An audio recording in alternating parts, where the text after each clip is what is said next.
capítulo 5 de 1 Tessalonicenses, do 12 em diante, até o 22. Vamos ler?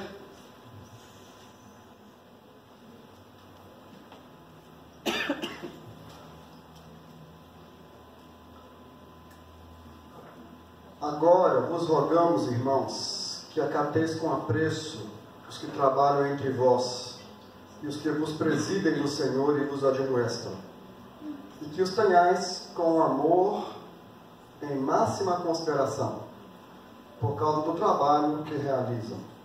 Vivei em paz uns com os outros. Exortamo-vos também, irmãos, a que admoesteis os insubmissos, consoleis os desanimados, ampareis os fracos e sejais longânimos para com todos. Evitai que alguém retribua a outrem mal por mal. Pelo contrário, segui sempre o bem entre vós e para com todos. Regozijai-vos sempre, orai sem cessar. Em tudo dai graças, porque esta é a vontade de Deus em Cristo Jesus para convosco. Não apagueis o Espírito, não desprezeis as profecias. Julgai todas as coisas, retende o que é bom. Abstende-vos de toda forma de mal. Até o versículo 22. O pastor presbítero já orou conosco. Nós então já vamos começar a conversar sobre o nosso tema de hoje. Nós vamos hoje concluir a nossa série que nós começamos no início do mês, né? Família Conectada, né? Família Conectada. No primeiro domingo, o pastor Wilson conversou e falou sobre família conectada com Deus. Aí depois, no segundo e no terceiro domingo, ele falou sobre família conectada uns com os outros, e ele conversou aqui conosco sobre as 5 linguagens do amor, né? Alguém lembra pelo menos uma das 5 linguagens do amor? Como é que é? Palavras de afirmação. Você não vale. Ela sabe tudo. Ela não vale porque ela está num curso comigo que nós usamos muito. Vamos lá. Tempo de qualidade, palavras de afirmação, contato físico, toques, né? Presentes. Não está faltando uma? Tempo de qualidade. Alguém falou aqui em algum lugar, né? Então, o pastor Wilson trabalhou essas 5 linguagens do amor, né?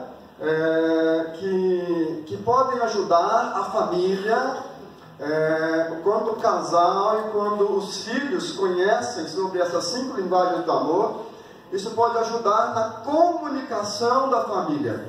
É bom lembrar que essas 5 linguagens do amor, elas são importantes na comunicação, né? Como se comunica amor, né? Como se comunica amor? Alguns gostam de toque, alguns gostam de tempo de qualidade, né? Alguns gostam de servir e também gostam de ser servidos, né? Alguns gostam de receber e de dar presentes, né? E outros gostam de que mais?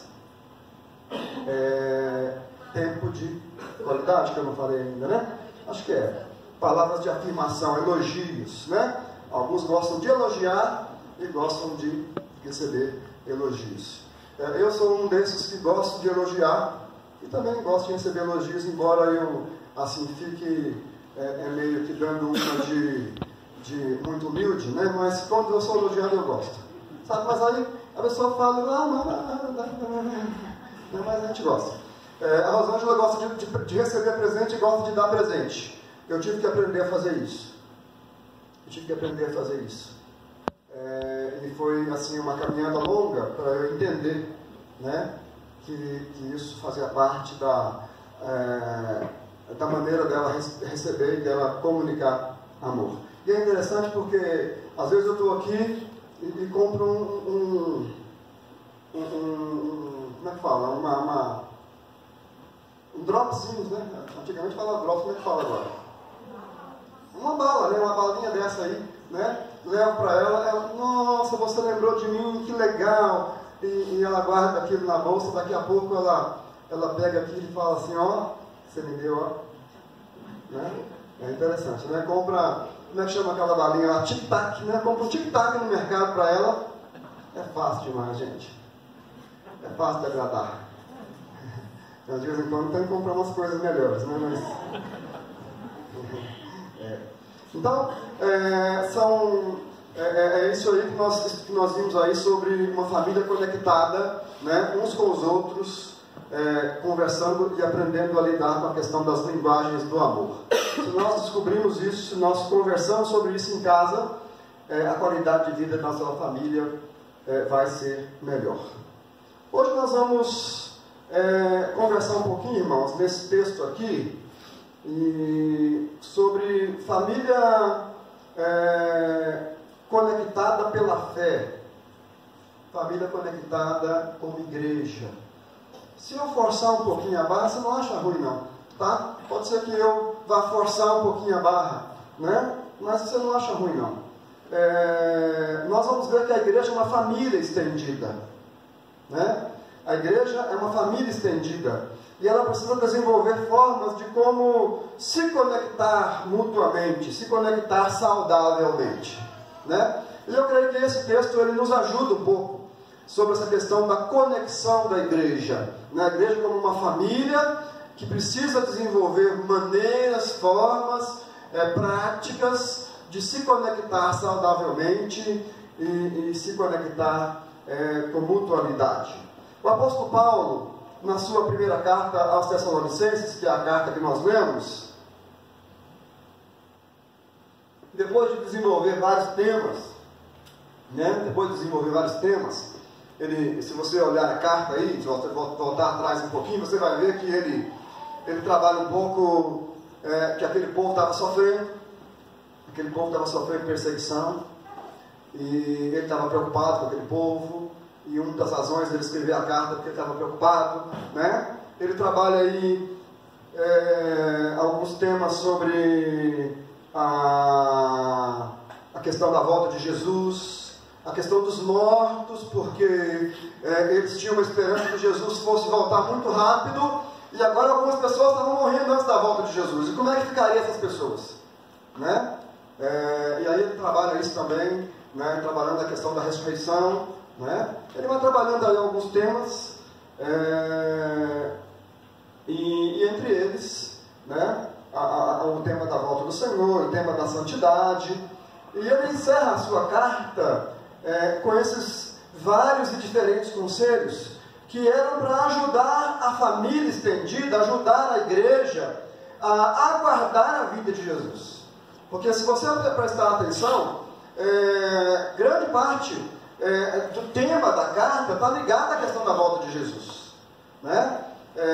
Eles tinham uma expectativa de uma volta muito breve e Jesus não tinha voltado, né? E aí então o apóstolo Paulo vai trabalhar com eles algumas coisas e nesse texto ele está de certa forma tentando ajudar, né? Trazendo instruções para que a igreja pudesse se preparar para enfrentar lutas, para enfrentar problemas e pudesse se preparar para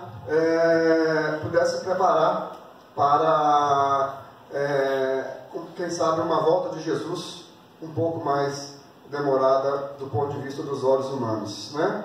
É bom lembrar que é bem mais demorada do ponto de vista dos olhos humanos, né? Para quem estava esperando Jesus voltar no primeiro século, né?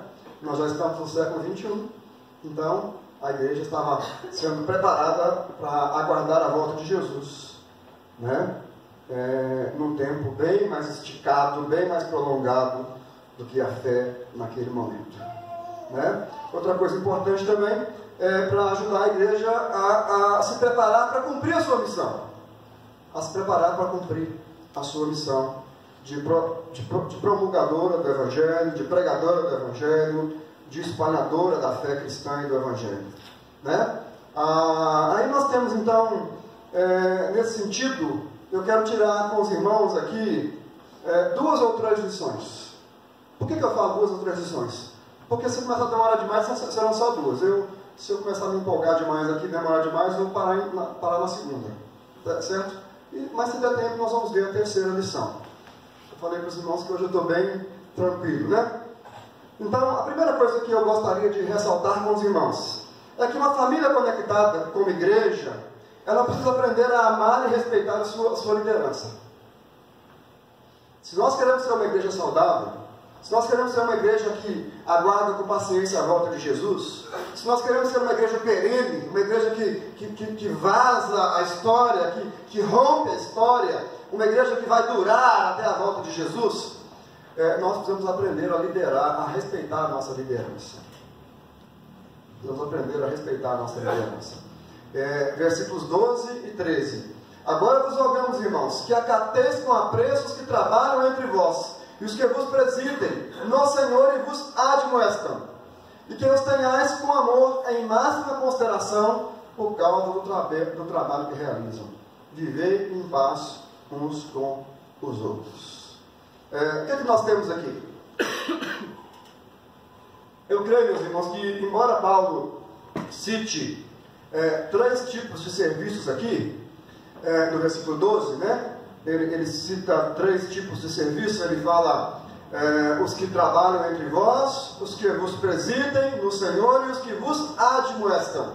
Embora ele coloque esses 3 tipos de trabalho, ele não está especificando quais são as pessoas e que tipo de trabalho. Eu creio que ele está falando de liderança de maneira geral, né? Os pastores, os presbíteros, naquela época já os diáconos, né? Ele está pensando nas pessoas que servem na igreja, as pessoas que de alguma forma servem na igreja, e são geralmente pessoas que estão muito expostas, né? Se você quiser saber o que é ser exposto na igreja, assuma a liderança da igreja, né? Você vai ver como é que assumir liderança da igreja nos deixa expostos, nos deixa na vitrine e nos deixa numa situação muitas vezes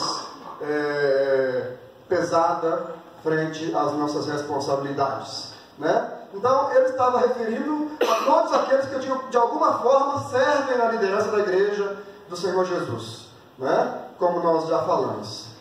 Algumas observações sobre essa liderança. Primeiro, ela trabalha, ela serve.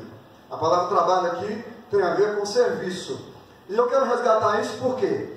Porque nós precisamos resgatar, irmãos, de maneira bíblica e de maneira neotestamentária, precisamos resgatar o caráter ou o perfil dos líderes da igreja. O Senhor Jesus, quando ele fala de líder, ele fala do líder que serve. O líder cristão não é um líder que aparece, não é um líder que se projeta, não é um líder que quem sabe quer de alguma forma promover o seu nome ou de alguma forma levar vantagem, como nós temos visto hoje, infelizmente, né? O líder cristão é aquele que serve, aqueles que trabalham entre vós. Paulo está falando desse tipo de líder, aqueles que servem, aqueles que arregaçam as mangas e se põem a serviço da igreja do Senhor Jesus, se põem a serviço do Evangelho, se põem a serviço do Pai, né? Ali a serviço da igreja. Outra coisa importante, né? Que nós podemos dizer aí, o apóstolo Paulo fala daqueles que vos preside no Senhor. Ainda está no versículo 12, né? Aqueles que vos presidem no Senhor. Aqui o apóstolo Paulo, ele está falando da autoridade do líder, né? A autoridade do líder que lidera a igreja. A autoridade do líder, ela não está numa ordenação, ela não está numa cerimônia que foi feita, que se impôs a mão sobre ele. Embora isso seja importante, embora isso faça parte, a autoridade do líder está na questão, primeiro, ele precisa servir, ele precisa ser um líder servo, mas também ele precisa presidir no Senhor. O que isso quer dizer? Ele precisa presidir no Senhor. O que isso quer dizer? Ele quer dizer que a autoridade do líder está ligada à harmonia com Jesus, harmonia com a vontade de Jesus. Fora do Senhor, né? Fora do Senhor, o líder perde a sua liderança, né? Fora do Senhor, o líder perde a sua autoridade. Longe do Senhor, sem ser temente à direção do Senhor, né? O líder perde a sua autoridade de líder. A autoridade do líder está numa harmonia com o Senhor Jesus e, portanto, numa harmonia com as Escrituras. E nós não podemos perder isso de vista, né? Então, o seu pastor, o presbítero ou o diácono, ele só tem, a autoridade dele é preservada e a autoridade dele é aumentada à medida que ele está mais perto de Jesus e mais perto das Escrituras, e à medida que ele tem uma boa leitura das Escrituras e uma boa interpretação das Escrituras e tem uma boa vivência das Escrituras. Os que vos presidem no Senhor. Nós não podemos perder isso de vista. E essa é uma palavra para os nossos líderes aqui. Agora, é uma palavra para mim como pastor, para os presbíteros, para os diáconos, para aqueles que servem de alguma outra forma no louvor, né, nos ministérios. Nosso desafio é ouvirmos o Senhor. Nosso desafio é estarmos perto do Senhor, né, comprometidos com a sua vontade e com a sua palavra, né? E uma outra coisa, né, eles admoestam, né? Aqueles que admoestam, esse verbo tem um sentido de andar do lado, ensinando e aconselhando, sem fazer medo, sem fazer chantagem, né? Sem fazer chantagem, sem fazer medo, sem colocar pressão psicológica, sem artifícios da tecnologia, né, para fazer showzinho, né? É aquele que anda ao lado da igreja, é aquele que aconselha, é aquele que serve, é aquele que serve com a autoridade que vem do Senhor. Então, essa liderança que Paulo está falando aqui, é uma liderança que precisa ser amada e respeitada. O que Paulo espera da igreja em relação a esses líderes é que eles sejam acatados com o quê? Com o quê? Com apreço. Olha aí na sua Bíblia, seja com a sua Bíblia aberta, eu vou usar o tempo todo a sua Bíblia, né? A Bíblia. Paulo espera que nós possamos, que essa liderança seja acatada com apreço. Eugene Peterson, ele fala que esses homens precisam ser honrados pela igreja, respeitados enquanto eles forem fiéis às Escrituras, enquanto eles estiverem dentro dessas qualificações que o apóstolo Paulo fala no versículo 12, esses homens precisam ser acatados com apreço, precisam ser honrados, respeitados, né? Eles devem ser amados, né? Mesmo quando nós somos corrigidos e exortados, né? Às vezes eles nos corrigem, às vezes eles nos exortam, mas se eles estão firmados nas Escrituras, eles precisam ser amados, serem respeitados no Senhor, né? Eles devem também, a igreja também deve ter com eles máxima consideração, né? Máxima consideração, está no versículo 13, respeito, levar a sério o trabalho deles, né? Levar a sério o trabalho deles, né? Não é porque eles são melhores, não, é porque eles servem, é porque eles estão ligados ao Senhor, e é porque eles admoestam, mas em último lugar também, porque por causa do trabalho que eles realizam, né? No versículo 13, Paulo fala que a igreja deve olhar para esses homens de maneira amorosa, olhar para esses homens com apreço, olhar para esses homens com máxima consideração, por causa do trabalho que eles realizam. Você já pensou no trabalho de um líder? Já pensou no trabalho de um pastor?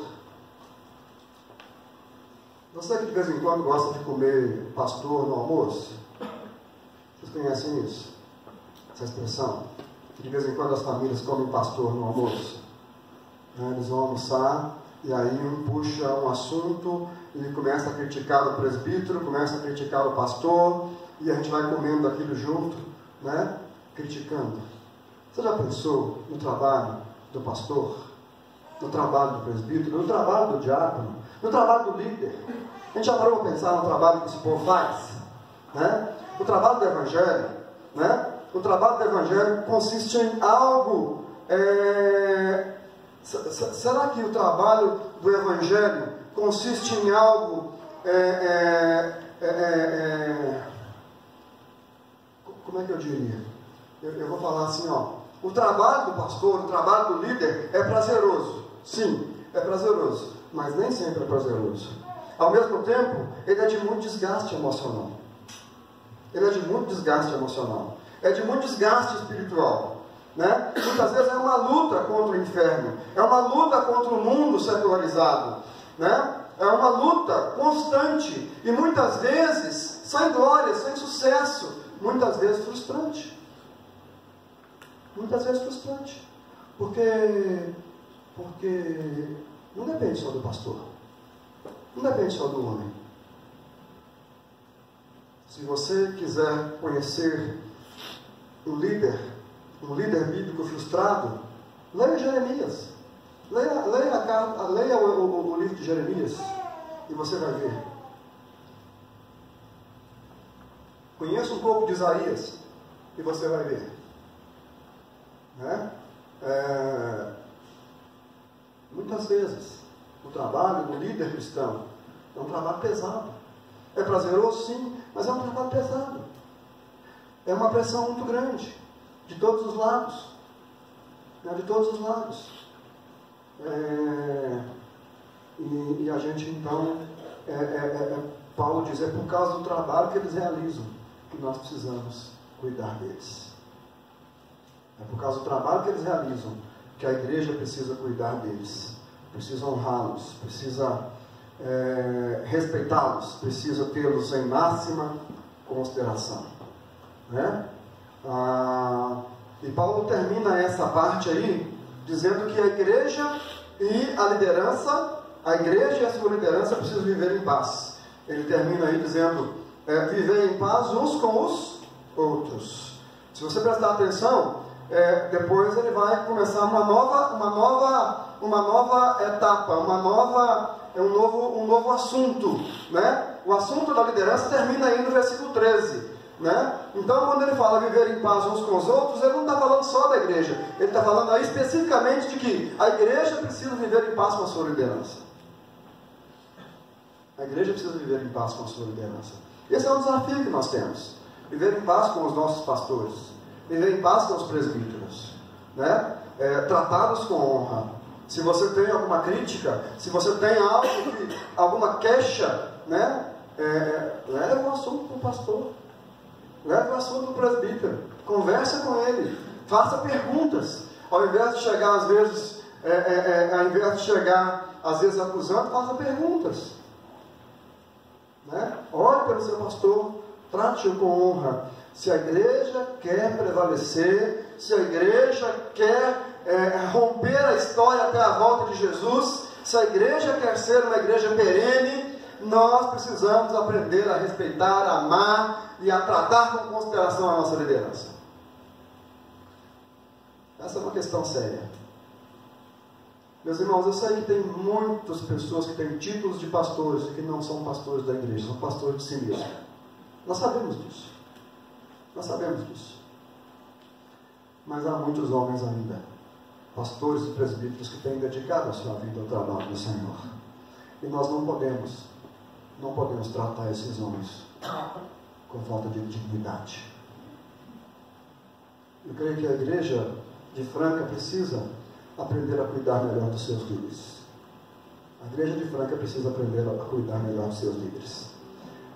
Então, que haja uma paz entre os líderes e os liderados e a igreja. Né? Há ainda uma segunda lição sobre uma família conectada. A segunda lição família conectada deve cuidar de si mesma. A partir do verso 14 e verso 15. Vamos olhar aí. Exortamo-vos também, irmãos, Aqui admoesteis os insubmissos, consoleis os desanimados, ampareis os fracos, e sejais longânimos com todos. Evitai que alguém retribua a outro em mal por mal. Pelo contrário, segui sempre o bem entre vós e para com todos. Aqui o apóstolo Paulo então deixa a liderança e ele vai trabalhar agora com os crentes. E com um trabalho que os crentes devem ter entre si, né? Para nós aprendermos a valorizar o trabalho dos nossos líderes, nós precisamos também nos envolver mais no dia a dia da igreja. E eu creio que é isso que Paulo está falando aqui. Se você quer aprender a valorizar o trabalho do seu líder, né, você precisa aprender a se envolver mais no dia a dia da igreja, e nós precisamos servir um pouco mais. Servir um pouco mais. Nesses versículos, Paulo dá algumas dicas para a igreja exercer o que nós poderíamos chamar o ministério do serviço no cuidado mútuo, ou poderíamos chamar também de sacerdócio universal dos crentes, né? Os crentes são chamados para ser sacerdotes, para servir, né? E aqui então Paulo dá algumas dicas que, quem sabe, se nós nos envolvermos com esse ensino de Paulo, a gente vai conhecer um pouquinho do trabalho da nossa liderança. A gente vai poder experimentar um pouquinho do trabalho da nossa liderança no dia a dia. Então aqui Paulo agora está falando, né? Ele está falando ele está falando para a igreja toda agora. Não é só para os líderes, não é só, é para a igreja toda, né? E o que ele fala? Uma observação aqui, irmãos, é que os tempos verbais aqui estão no presente. Todos os tempos verbais do versículo 14 estão no presente. O que quer dizer então que é um serviço que está acontecendo e que ele não está concluído, né? Então, quando ele fala admoesteis os insubmissos, ele está dizendo assim, que vocês admoestem e continuem admoestando. Esse é o sentido do tempo presente no grego, né?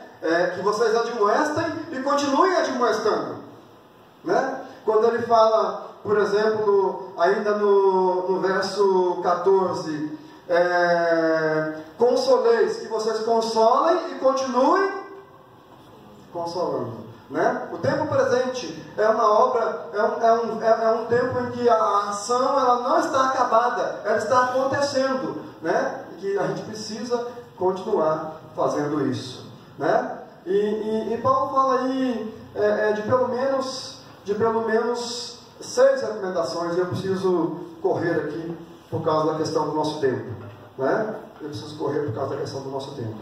A primeira coisa que ele fala é que nós devemos admoestar os insubmissos. Admoestar os insubmissos. Esse verbo é aqueles que não estão comportando de acordo com as orientações da liderança. Os insubmissos são aqueles que não estão se comportando de acordo com as orientações da liderança. Mas tem um sentido também, aqueles que estão fora da ordem.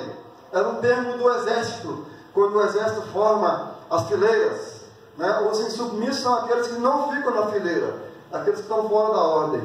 Mas especificamente ligado à carta de Tessalonicenses, Paulo está falando uma coisa aqui muito interessante. Eu achei isso pelo menos 3 intérpretes, 3 biblistas, que Paulo está querendo dizer aqui que esses insubmissos são os preguiçosos.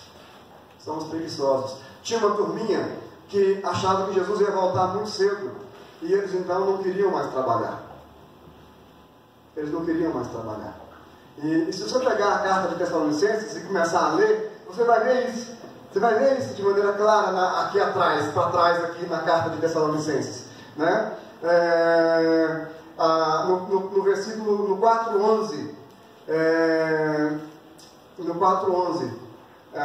no final, né, do 10, exorto-vos, irmãos, a progredirdes cada vez mais e a diligenciardes por viver tranquilamente, cuidar do que é vosso, trabalhar com as próprias mãos, como vos ordenamos, de modo que vos porteis com dignidade para com os de fora, e de nada venhais a precisar.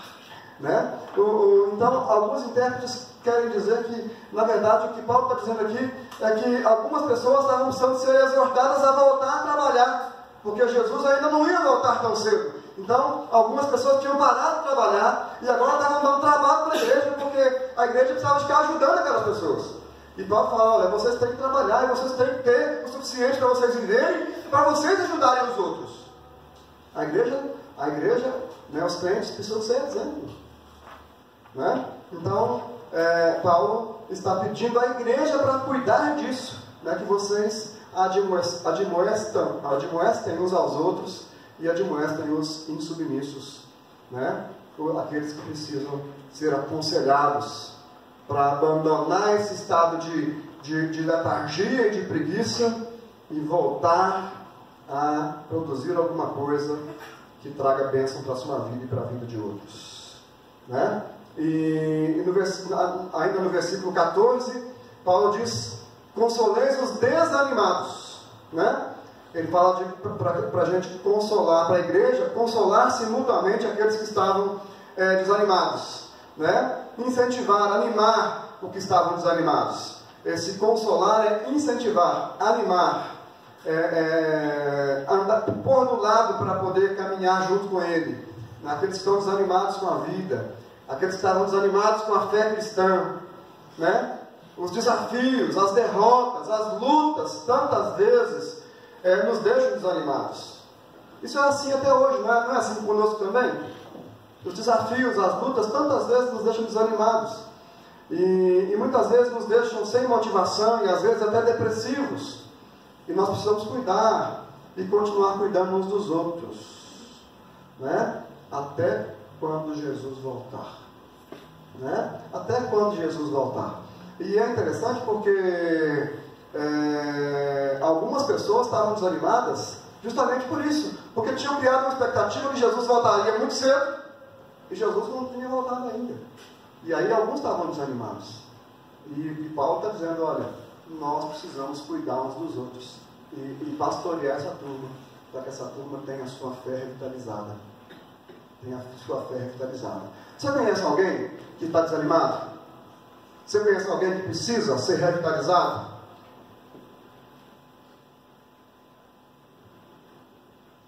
Se nós queremos ser uma igreja conectada com Deus e uns com os outros, e conectadas com o futuro, e conectadas com o céu, nós precisamos aprender a animar uns aos outros, né? Precisamos aprender a consolar uns aos outros, a incentivar, a animar uns aos outros. Aliás, essa palavra tem um pouco dessa coisa de voltar a ter ânimo, né? Se você for estudar isso mais profundamente, voltar a ter alma, porque o desânimo é a falta de alma, é a falta de coragem, né? E então esse texto, essa palavra tem essa coisa de consolar, de animar, de dar uma injeção de alma, de ânimo no nosso próximo. E a terceira exortação aí no versículo 14 ampareis os fracos. Ampareis os fracos. Agora Paulo está falando não é dos doentes especificamente, embora fracos aqui seja uma palavra que tem um sentido de doença, mas Paulo está falando dos fracos moralmente, dos fracos espiritualmente, irmãos que lutam com problemas espirituais, lutam perdidamente contra pecados da carne, né? Esses irmãos precisam ser amparados e ajudados. Alguém precisa se colocar do lado deles e oferecer o ombro para ajudá-los a caminhar pelo caminho da vida cristã e pelo caminho da santificação. Se você voltar atrás na sua carta, você vai ver que Paulo está falando também sobre santificação, né? Alguns crentes precisavam ser animados, precisavam ser amparados para se tornarem, para voltarem para o caminho da santidade, né? Para voltarem a obter vitórias contra os pecados da carne, né? Muitas vezes quando você vai perdendo essas batalhas, né, do pecado da carne, quando você cai, quando você, né, o que Paulo está dizendo é: não critique, não fale mal dele, mas ampare, né? Ampareis, ampare, põe-se do lado, ampare e continue amparando, o tanto que ela precisar. Continue amparando. Né? Ele precisa de ajuda, ele não está dando conta, ele está perdendo a batalha. Se você criticá-lo, ou se você desprezá-lo, vai ser pior. E a igreja precisa aprender, então, a andar do lado dessas pessoas que lutam espiritualmente, né? Para se manterem fiéis ao Senhor Jesus, se manterem fiéis no caminho do Senhor. Né? A última exortação, Paulo está dizendo para nós sermos longânimos para com todos. Com todo mundo, nós precisamos ser longânimos. Eu creio que esse longânimos com todos aqui envolve esses três problemas que ele falou, mas envolve também outros problemas. Né? Nós precisamos ser longânimos com todos. E a palavra longânimo é uma palavra que ela tem a ver com paciência. John Stott fala que longânimo é aquele que tem a paciência alongada. Paciência já não tem uma ideia de algo esticado? Quando você pensa em paciência, você não pensa em um sentimento que é esticado? Tenha paciência, né? Quando ele fala de longanimidade, ele está falando de paciência alongada, né? Sejais longânimos com todos, com essas categorias de trás aqui que ele falou, mas também com a igreja, de maneira geral. Nós precisamos, irmãos, sermos longânimos com todos, paciência esticada com todos os irmãos, né? Com todos. As vitórias cristãs são conseguidas com lutas e perseverança.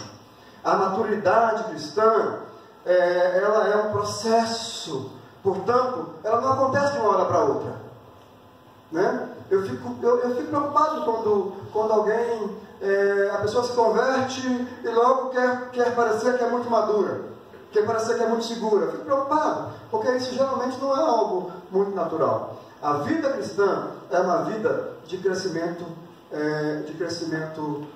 paulatino, de crescimento lento. O crescimento saudável, né, é um crescimento lento. Né? E, portanto, nós precisamos ser longânimos uns com os outros, ter paciência uns com os outros. Quando uma parte do nosso corpo começa a crescer rapidamente, a gente fala o quê? O que a gente faz? Opa, tem alguma coisa errada aqui, né? A gente vai buscar ajuda. Pode ser que nós tenhamos um câncer, pode ser que nós tenhamos um desequilíbrio nas nossas células, né? Então, o crescimento cristão natural, ele é lento, e portanto nós precisamos ter longanimidade uns com os outros. Amém?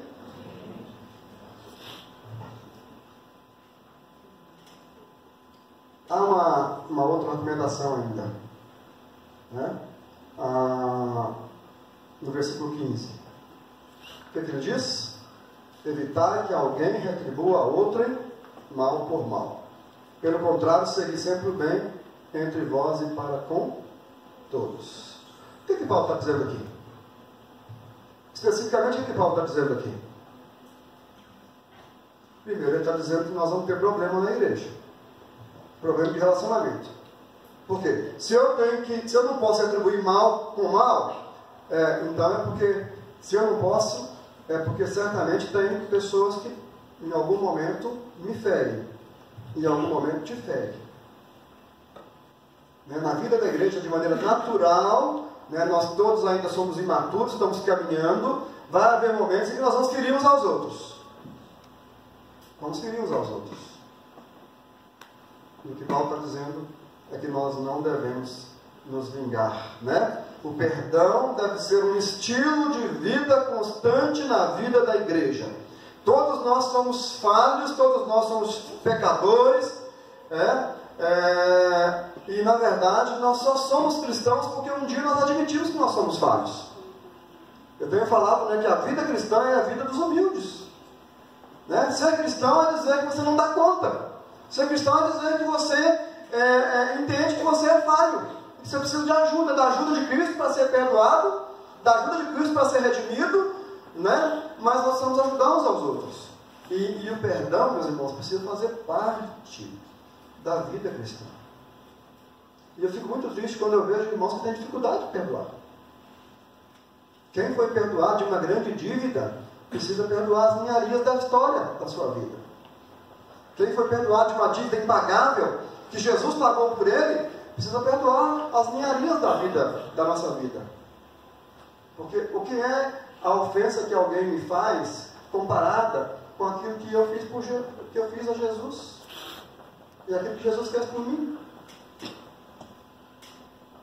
Perdão precisa ser um estilo de vida do crente, né? Nós não podemos pagar mal por mal, né? A gente poderia, aí se nós quiséssemos, se fosse um dia de estudo bíblico, podíamos ir lá para Romanos 12, 19 a 24, estudar o que Paulo diz lá, né? Nós poderíamos trabalhar esse texto do perdão com vários textos que Jesus fala nos evangelhos, mas nós não temos tempo. Nosso tempo está já bem avançado, né? Mas o versículo 15 nos desafia a perdoarmos mutuamente e a não vingarmos uns dos outros, né? E o que Paulo termina na parte final do versículo é pelo contrário: segui sempre o bem entre vós e para com todos. Então, se você também às vezes, porque para eu ter que perdoar, alguém me feriu, né? Nós precisamos tomar cuidado para não ferir uns aos outros, seguir o bem uns com os outros, né? Então, tomar cuidado para não ferir uns aos outros, seguir o bem, né? Nosso estilo de vida deve ser um estilo de vida da prática do bem, né? Do bem. Então nós já vimos aí, irmãos, nosso tempo está avançado, nós já vimos aí duas lições importantes. Primeiro, somos desafiados a cuidar da nossa liderança e a respeitar a nossa liderança, né? Uma igreja conectada entre si tem respeito, tem amor e tem consideração pela sua liderança. E, em segundo lugar, uma igreja conectada entre si pastoreia-se mutuamente. Tem pessoas que você, por exemplo, tem dado falta delas aqui? Tem pessoas que você tem dado falta delas aqui? Elas precisam ser cuidadas. Se o seu pastor às vezes não está prestando atenção nisso, né, de repente você precisa ajudar o seu pastor, mas de repente você pode ir lá cuidar dela. De repente você é um amigo mais íntimo e de repente você sabe o problema, facilita o trabalho, né? Vai lá orar com ela, por ela, né? Curar suas feridas. Isso ajuda a igreja a se tornar mais forte, mais perene e a enfrentar crises, a enfrentar dificuldades, né? Nós somos chamados então a cuidar uns dos outros, aí no versículo 14 e no versículo 15. No versículo 16 até o 22, eu não tenho tempo para poder expor, mas eu sei que eu não vou voltar nesse texto tão cedo, então eu queria apenas ler rapidamente esses versículos, porque eu creio que eles estão ligados a uma conexão com Deus. É interessante porque o pastor Wilson começou a série falando de conexão com Deus, e eu creio que nós vamos agora terminar a nossa mensagem falando de conexão com Deus, né? Quando ele diz aí, regozijai-vos sempre, orai sem cessar, em tudo dai graças, porque essa é a vontade de Deus em Cristo Jesus para convosco.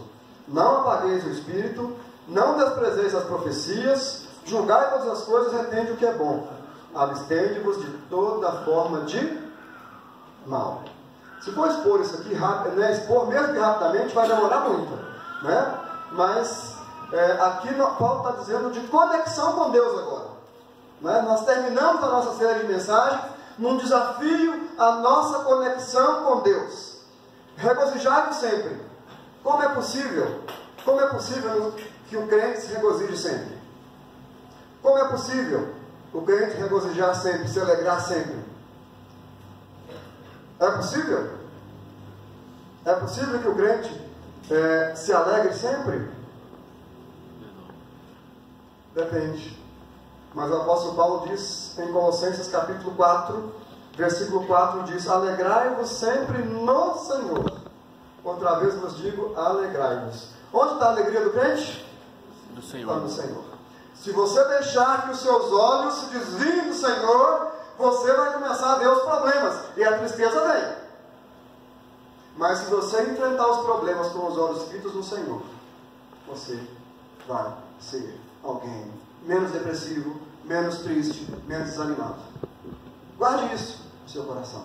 Alegrai-vos sempre. E aí o apóstolo Paulo, no capítulo 4, versículo 4 de Filipenses, dá o segredo. Alegrai-vos sempre no Senhor. Né? No Senhor. Depois ele diz, orai sem cessar.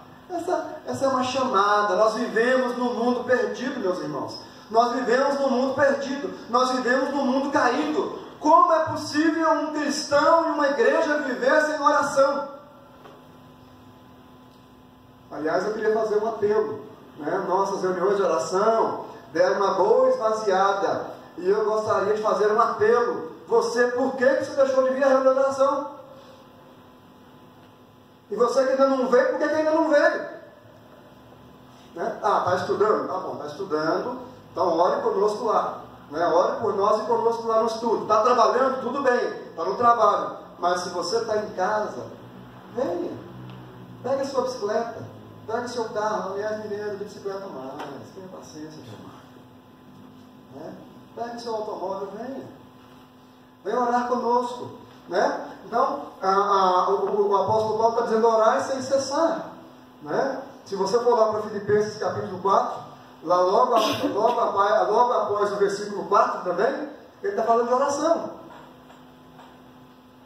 Ele está dizendo assim, ó, não andeis ansiosos de coisa alguma. Qual que é o segredo para você não ficar ansioso?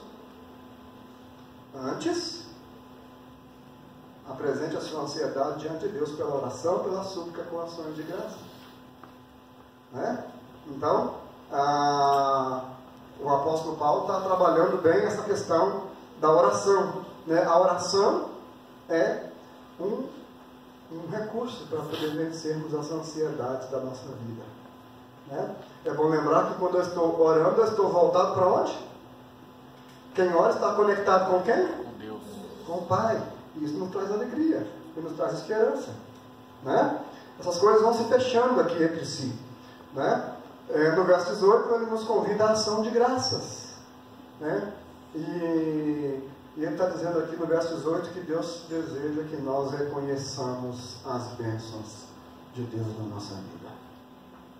Uma pessoa que não reconhece as bênçãos de Deus na sua vida vai ser alguém depressivo e descontente.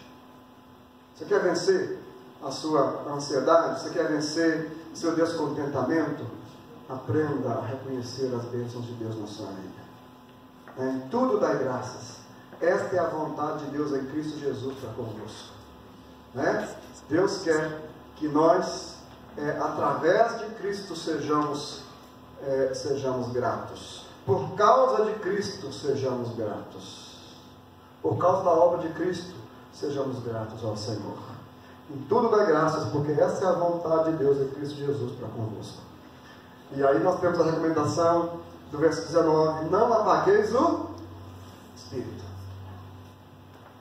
Outro dia alguém me perguntou assim, mas o senhor é presbiteriano? Sim, sou. Vocês não creem muito no Espírito Santo, não, né? Aí eu olhei para ele assim, bem ocupado, e falei para ele assim: meu irmão, a teologia reformada, é impossível ser reformada e não crer no Espírito Santo. Porque nada acontece na vida de uma pessoa, né, de acordo com a nossa fé, de acordo com a nossa teologia, né, que eu creio que é uma teologia confiável, nada acontece na vida de alguém se o Espírito Santo não estiver presente. É o Espírito Santo que nos regenera. É o Espírito Santo que nos faz, que nos leva à fé em Jesus. Né? Então, não apagueis o Espírito.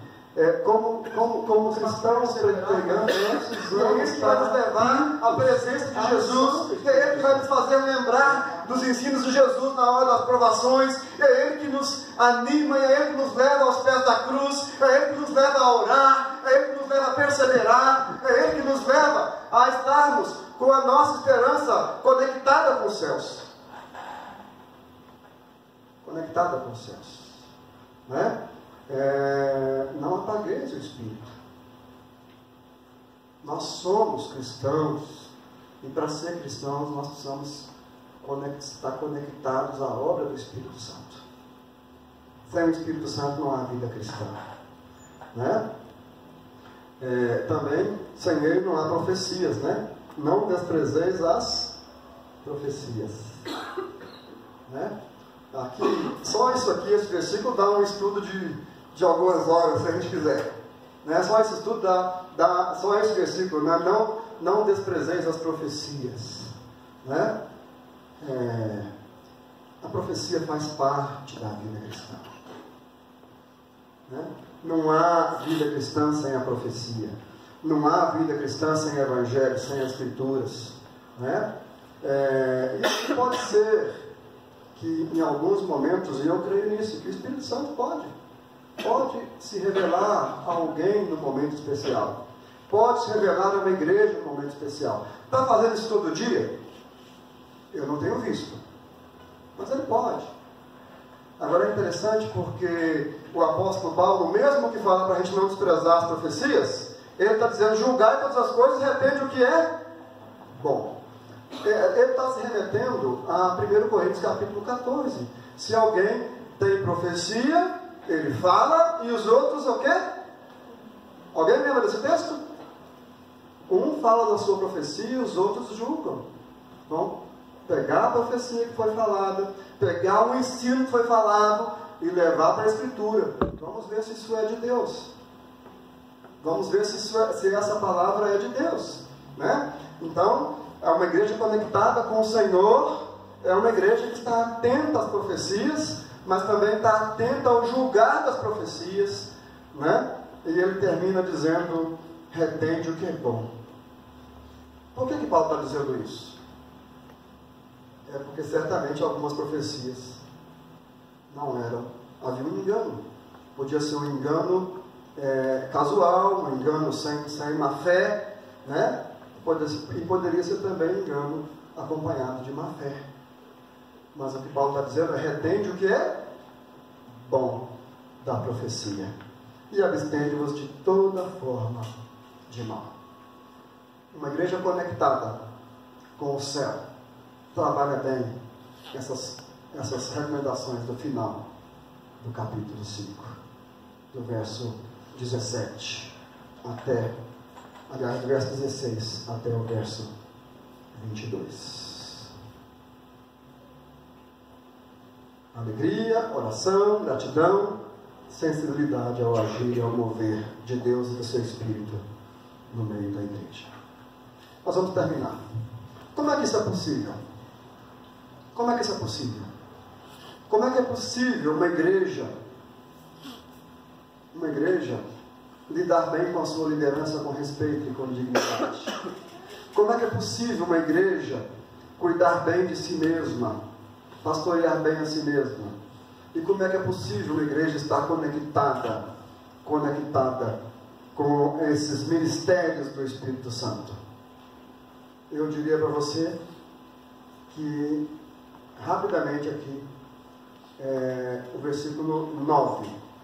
Porque Deus não nos destinou para a ira, mas para alcançar a salvação mediante o nosso Senhor Jesus Cristo, que morreu por nós, para que quer vigiemos, quer durmamos, vivamos em união com Ele.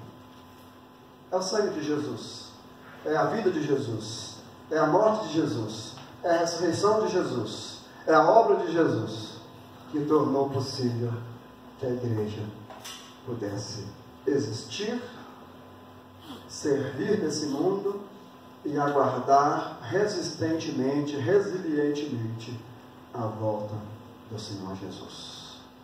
A carta aos Tessalonicenses é uma carta de esperança, e é por causa da vida e da morte de Jesus que a igreja, e do ministério do Espírito Santo, que a igreja aguarda, espera com confiança, espera com fé, com dignidade, e às vezes até morre por causa do Senhor Jesus. Meu irmão, Eu desejo que Deus tenha falado ao seu coração nessa noite. Desejo que esses versículos e a sua exposição tenham abençoado a sua vida. Quero te convidar para baixar a sua cabeça e para conversar um pouco com Deus à luz desse texto, à luz do que você ouviu nessa noite. Baixe sua cabeça e converse um pouquinho com o Senhor.